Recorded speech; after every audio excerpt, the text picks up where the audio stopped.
Hi guys, good day. I don't know what time sa inyo at the moment. So, my name is Mylene and I just want to share a story today before I forget. So, how to start? Napagod ako kasi nag-run at naglakad ako at naisip ako mag-video. So, ano nga ba yung i-share ko? Anyway, yun nga po, nakatira kami sa probinsya ng Australia. And today, na-realize ko yung importance ng fasting. Yung fasting is, ano pala yun, hindi lang for diet, but also it helps you to be closer to God based on my experience. I'm just sharing my story. So, nag-start yun. Parang gusto ko mag-fasting. Pero parang may pumipigil sa akin na hindi ko alam. Siguro several times, nag-crave talaga ako ng, mahilig po kasi ako sa chocolate. Natatakot ako magkaroon ng diabetes at hypertension kasi nga my family, my dad is may history noon at yung mga ganong bagay tridor yun kaya din siya nagkaroon ng stroke. So naisip ko, ano bang benefits ng fasting? So nag-search ako. So yung mga nakikita kong video is fasting is very good sa ating health. Hindi lang dahil you want to lose weight, but also it will train you to be more patient, to be more active, energetic, at lastly, mas magiging close kayo, or ako, naging close ako more kay God. So, meron din akong napanood na fasting and prayer. So, ito is, nag-start pa lang naman ako mag-fasting nung last few weeks. So, ang nangyari sa akin is that on my first 5 hours na nag-fast ako, is talagang yung brain ko nagsasabi ng kainin mo na yan, masarap yan, but I'm trying to neglect that kasi nga I want to focus how long I will last sa fasting. Diba nga nasa Bible, sino nga po ba yung 3 days na nag-fasting at saka si Papa Jesus is nag-fasting, diba, ng 40 days. Ako, I end up ng mga 23 hours lang yung nasubukan ko first time kong mag-fast noon. And then, hinihingal ako kasi nag-walk ako and run nga. Saan na ba ako? Ayun, tatawid pala tayo. Wait lang. Ayun, pwede na tumawid. Tawid na tayo. So, saan ako? Hindi ko kinaya yung 24 hours.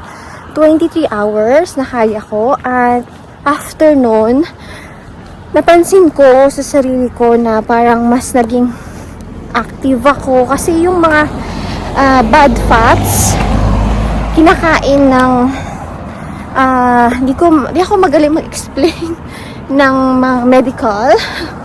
But you could search it.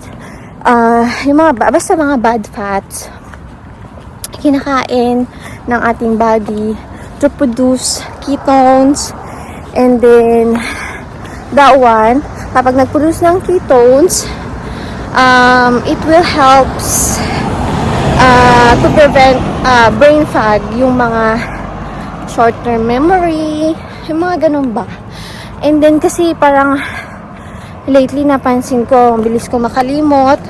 Doon hindi pa naman ako senior, Pero alam niyo yun, gusto ko lang i-try. Wala namang masama.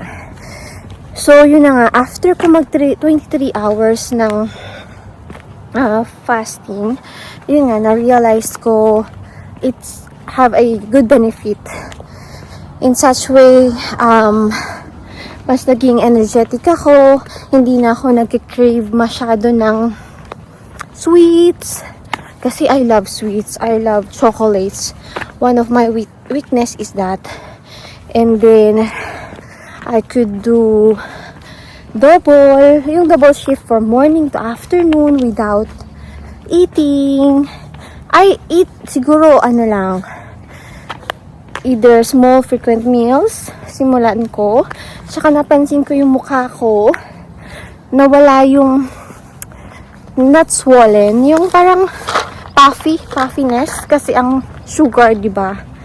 Grabe ang sugar, makadikit sa ating katawan.